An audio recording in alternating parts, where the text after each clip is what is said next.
بسم الله الرحمن الرحیم. قدرمندو لیدونکو او اوریدونکو او ګرانو هیوادوالو سلامونه او احترامات مې ومنئ. نن 30 د جنوري کال 2018 چې جمعة المبارک سره سمون خوري ستاسې په خدمت کې حاضر یم. د نن ورځې موضوعات نړیوال دي، بالخصوص د اروپا او د امریکا متعلق دي. ډیر مهم دي ځکه دا زموږ ستاسو د ټول د اسلامي نړۍ د درېیمې نړۍ په عمومه توګه لکه افریقا، آسیا او د دې سیمې باندې ډیر اغیزه لري. په دې باندې نن تمرکز ډیر زیات دی. په عین حال کې د افغانستان متعلق هم خبر شته دی او د سیمې متعلق هم خبر شته دی او همدارنګه د خیبر پختونخوا او د بلوچستان خبرونه هم را سره دي. استاسو کومنټس مې نه دي نن لیدلي، متاسفانه وخت را سره بالکل پیدا نشو. تلویزیونی مراکې مې ډېرې وي او خپل برنامې مې وي کور کار او دام راته دغه نو د ده لپاره ویس وخت پیدا نشو چې تاسو کومنټس وګورم. انشاءالله که ناوخته شپې سهار مانځه خواته سره وخت را پیدا شو حتما به بیا پې نظر واچوم او به ګورم چې دوستانو څه ویلي دي. خو بیا هم ستاسو د همیشه ملګرتیا نه، ستاسو د مرستې نه، ستاسې او د خویندو ټولو نه یو نړۍ مننه کوم. راځم نړیوالو او سیمهیزو موضوعاتو ته. د ټولو مهم خبر دا دی چې افغانستان په اسلام آباد کې د ایکو په کنفرانس کې چې پرون یعنی چهارشنبې په ورځ باندې وه،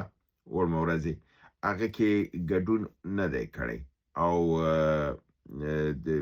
سره دې چې بلنه هم ورکړ شوې وه خو دی پکې ګډون نه دی کړی او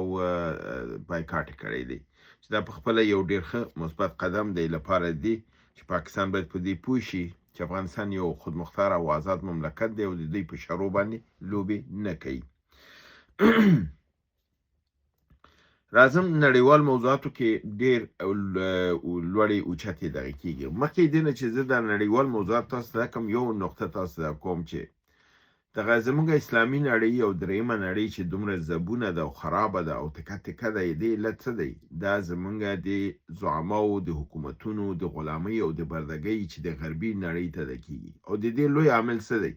هغه د غربي نړۍ اتحاد او اتفاق دی. یعنی د اروپا، امریکا، استرالیا او کاناډا د دوی یو اتحاد او اتفاق هم دی. دوی یو بل سره استخباراتي معلومات شریکوي، در حال چې په اسلامي نړۍ کې دا اعتماد یو په بل نشته. که ته پاکستان سره خپل استخباراتي معلومات شریک کړي، پاکستان غرب باندې خرڅوي. که ته د بل مملکت عربي سره شریک کړي، هغه غرب سره شریکوي. ټول جاسوسان دي. نو په دې لپاره اسلامي نړۍ کې دا اعتماد وجود نه لري، مګر که اروپا او امریکا خپل منځ کې د استخباراتي معلومات سره شریکي، هغه موتات اسلامي نړۍ ته چاته شیطاني څوک نه کوي، هغه راپور نه ورکوي، بلکې د هغې راپور په اساس دوی خپل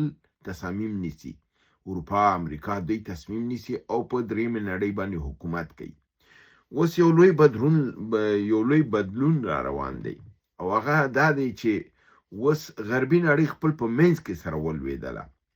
د ټرمپ د کارونو داسې دغه حالت راوصل چې اوس اروپا په امریکا باندې اعتماد نه کوي،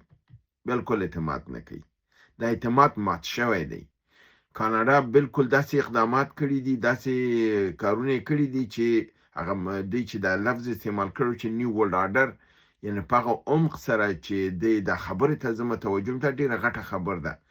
مګر کله چې اوس د دوی د کارونه او معلومات ورو راوځي،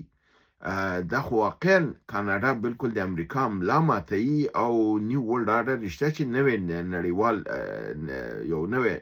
نوښت منځته را روان دی. چې زه غواړم په دې باندې دا کوم چې هغه شیان چې امریکا د هغه په سر باندې فرضاً لیبیا یې تباه کړله، عراق یې تباه کړه، سودان یې تباه کړه، سوریه یې تباه کړله چې د ډالر په مقابل کې ودرېدلو. برکس ته یې اخطار ورکړه که تا اقدامات وکړل نو زه به بیا جدي اقدامات وکړم. په دې متعلق ما نه تېره اونۍ کې پوښتنه هم شوې وه چې دا د برکس ولې خپل کارونو ته لاس نه وراچوي، ولې دا پیسې د ډالرو ما تاسو ویلي چې ورو کار روان دی. خو نن دا کوم معلومات چې تاسو سره شریکوم دا ښکاره کوي چې دننه ډېر قوي کار روان دی. د امریکا ملا په ماتېدو ده او د ده په حساب مشري همدغه د غربي نړۍ نه کاناډا په غاړه اخیستې ده. یعنی دا اقدام اوله کې دا چین ونه شو کولی، روس ونه شو کولی، افریقای جنوبي ونه شو کولی، ایس دا کاناډا دا کار وکړ. اوس راځم دې ته دا تفصیل تاسو ته زه وړاندې کوم. د کاناډا د چین سره چې کوم قراردادونه کړي دي د 100 میلیارډه د ډالرو معاهده ده. د کې د پټرولو خرڅولو مسله ده چې کاناډا به په پټرول خرڅي، ګیس به په خرڅي. د په مقابل کې د چینایانو وس اسلحه غواړي واخلي چې خپل دفاع د امریکا په مقابل کې قوي کی، میزایلونه، راکټونه، د شیانه ورنه دغه کړي دي، دا نظامی معاهده ور سره کړي ده. په عین حال کې د دې ترمنځ د ترانزیکشن مسله چې د پیسې ډیر په میلیارډونو ډالر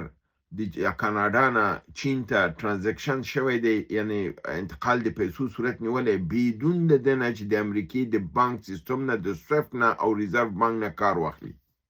دا ول ځل لپاره دا شي کیږي. حتی نورو ملکونو دا کار نه دی کړی. دا کار کاناډا ول ځل لپاره اوس کړی دی. هغه چین ته پیسې انتقال کړي دي، په بانک باندې انتقال کړي، خو بیل دی نه چې د امریکا د بانک سیستم ته دا انتقال شي، خبر ورکړ شي یا دغه استفاده وشي. دا یو ډیر لوی بدلون دی، ډیر لوی بدلون دی. بل کار د چین سره دا کړی دی چې د 200 میلیارډه ډالرو پر ارزښت باندې لوکل کرنسی سواپ ورته وي، تبادله ورته وي. یعنی د کاناډایي پیسو او د چینایي ین د پیسو ترمنځ د تبادلې لپاره د 200 میلیارډه امریکایي ډالر د خپل په منځ کې دا کړی دی چې دوی به په دومره مقدار پیسو باندې خپل په منځ کې بعد خپل په پیسو باندې کوي. یعنی د امریکا ملا د ډالرو په دې رقم سره ماتيږي چې دغه ترانزیکشن چې د کاناډا او د چین ترمنځ کیږي دا بدون د ډالرو وکړي. دا هغه شی چې امریکای مخه نیوله. اوس دینه معلومیږي چې کاناډا ورته ملا تړلې ده چې د امریکا ملا به ماتي. او عین حال کې کاناډا بل کار کړی دی چې یو قرارداد د اروپا سره، د اروپا ټولنې او د کاناډا ترمنځ د 240 میلیارډ ډالر دی. بیل دینه چې امریکا خبر شي دا قرارداد د کټړلم دی، معاهده سره کړم دی، امضا کړم دی، او صرف چې کله تکمیل شوی ده امریکا ته د خبر ورغلی دی چې کاناډا او ټول اروپا داسې یو قرارداد سره د تجارتي سره امضا کړی دی 240 میلیارډ ډالرو، چې دې کې د امریکا هغه تعرفه او دای پکې مات کړي دي. یعنی ته دا شان کوي، ته د دا لوبې کوم خپل کار کوو. بل دا دی په نامه د دغې باندې آرکټیک کوریډور 900 میلیارډ ډالر، یعنی کم 1 ټریلیون ډالرو د دغه د ترانزیکشن سرمایه گذاري د په منځ د اروپا او د کاناډا، او دایته په نامه د آرکټیک کوریډور یعنی دهلیز د اقتصادي د امریکا او د اروپا یادېده. او که چېرته امریکا د ګرینلند او د کاناډا ته ګواښ نه وی کړی، نن به امریکا د دې حصه وه. امریکا یې د دې معاملې نه بیرون ایسته ده. دا بله ډېره لوی یو انقلابي حرکت دی. یعنی ورو امریکا بیرته انزوا خواته ځي، خپل ملګري لګیا دي دا پرېږدي او دوی تېنه ډډه کوي. همدارنګه تنه دا اوس د کاناډا نه ده، برازیل رئیس جمهور یو فرمان صادر کړی دی چې دغه په اساس باندې برازیل به چې د نړۍ سره کم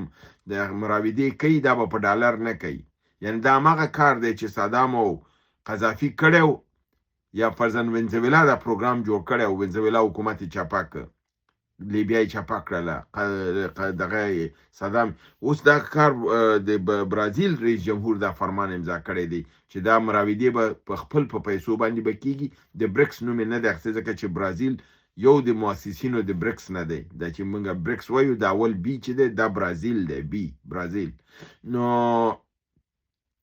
دم دا فرمان امضا کړی دی. نو د دنه معلومیږي چې دلته دیم دا دغه کړی دی د امریکا ځنې لاندې. یا خدا دی چې امریکا به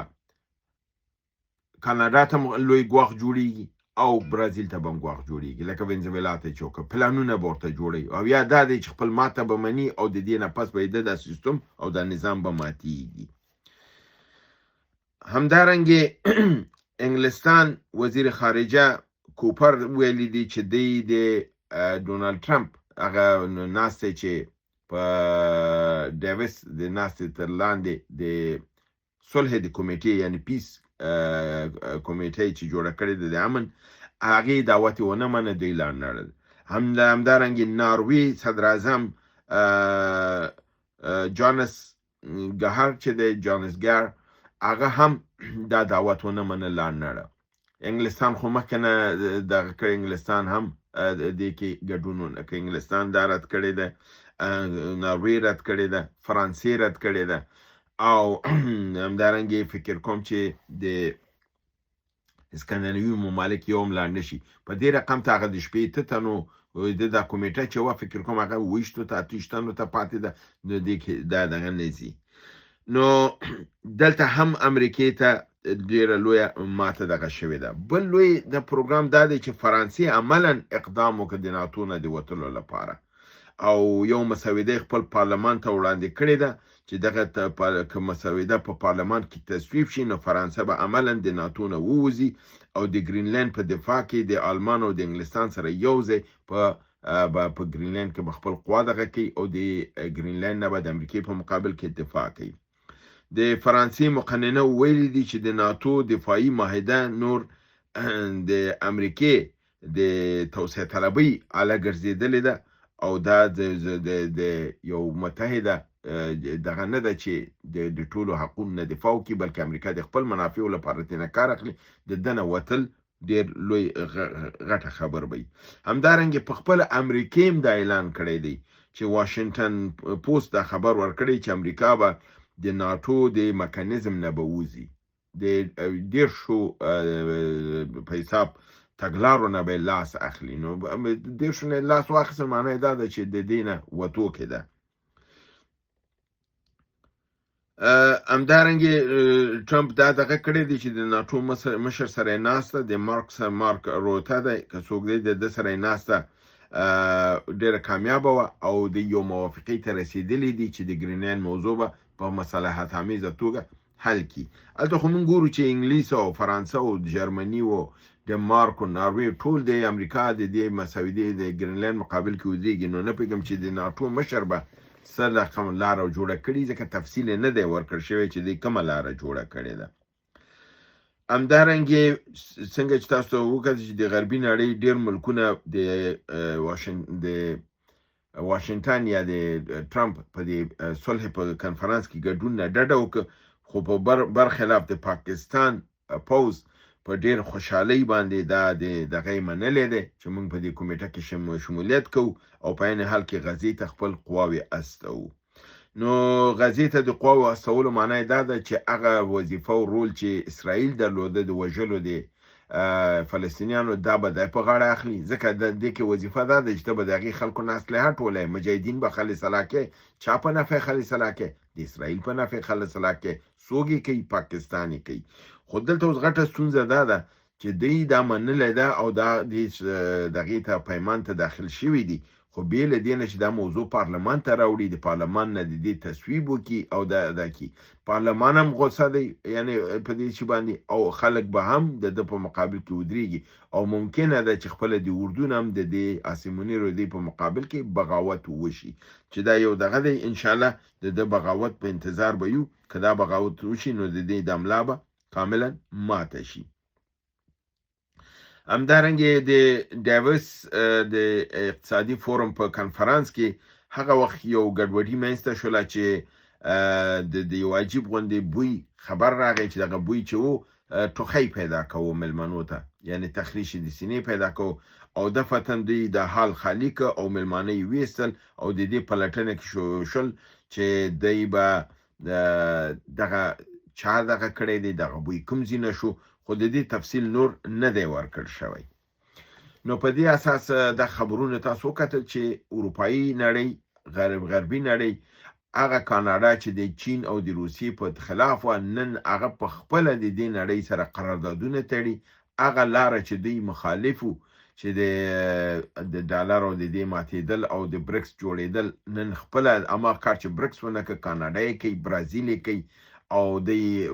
دغه کېږي اروپای مقابل کې ودرېږي. دا یو لوی بدلون دی. دا به انشاءالله د اسلامي نړۍ د درېیمې نړۍ که چېرته دلته هم یو سړی پیدا شي چې رهبري د اسلامي نړۍ په غاړه واخلي